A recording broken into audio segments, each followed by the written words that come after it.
Well, thank you, Josh. And new at noon, former 911 call center director Tyrell Morris takes a stand in his Orleans criminal parish trial. Prosecutors say he crashed a New Orleans city vehicle after celebrating his birthday at a bar last May, then misled an insurance company and changed agency policy after a media interview. Morris testified he was distracted at the time, and after reviewing video, he says he now accepts fault but says he didn't intend to defraud anyone and initially believed the other driver was to blame.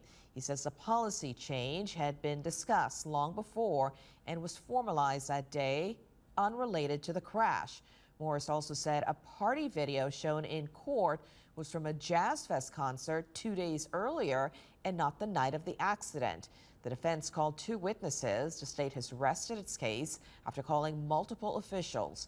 Morris faces charges including malfeasance, false impersonation, injuring public records, and insurance fraud.